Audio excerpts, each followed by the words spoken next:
তিনি ব্রহ্মসূত্র রচনা করবেন। ব্রহ্মসূত্র মানে হচ্ছেন, ব্রহ্ম মানে কি? স্বয়ং ভগবান। ভগবানকে পাওয়ার যে সূত্র রয়েছে সেই ব্রহ্মসূত্রও তিনি রচনা করবেন। কে? বেদব্যাস। এবার কিভাবে ব্রহ্মসূত্রের রচনা করবেন? ব্রহ্মসূত্রের রচনা তিনি করবেন, তাই তিনি সরস্বতী মায়ের আরাধনা করলেন। সরস্বতী মা অত্যন্ত প্রীত হলেন, খুব খুশি হলেন। খুশি হয়ে তাকে বর প্রদান করলেন। না, এইভাবে তুমি এই জায়গায় বসে তুমি তপস্যা করো।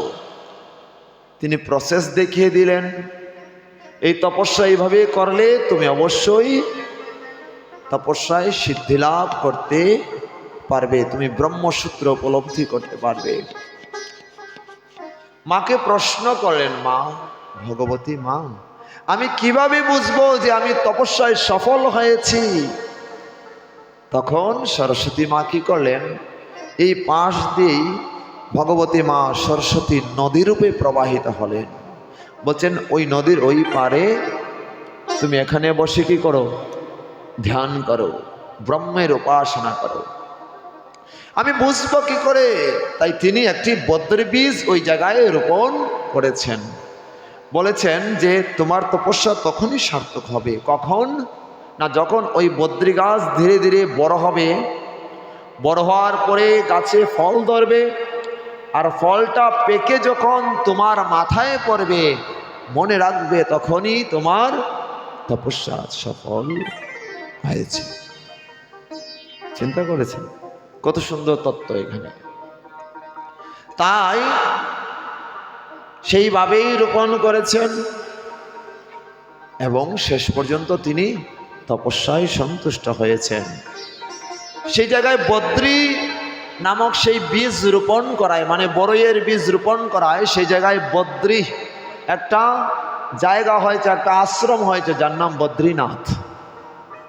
নাম শুনেছেন নিশ্চয়ই?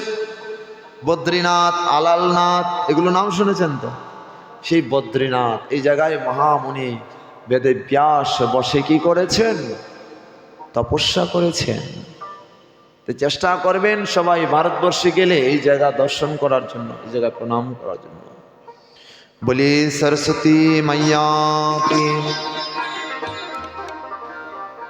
তিনি কোন আসনে বসেন?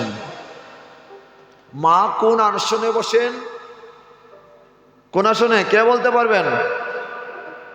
বলে এখন তো মা আগে বসতো পদ্মাসনে, এখন মা মোটর সাইকেলেও বসে। কেউ দেখবেন মাকে পাহাড়ের উপরে তুলে রাখছে। আমার মোবাইলে ছবি আছে, ওগুলো প্রমাণ। মা কত সুন্দর শ্বেত বস্ত্র পরিধান করে, কিন্তু দেখা যায় মোবাইল করলে মা শার্ট প্যান্ট পরিধান করে।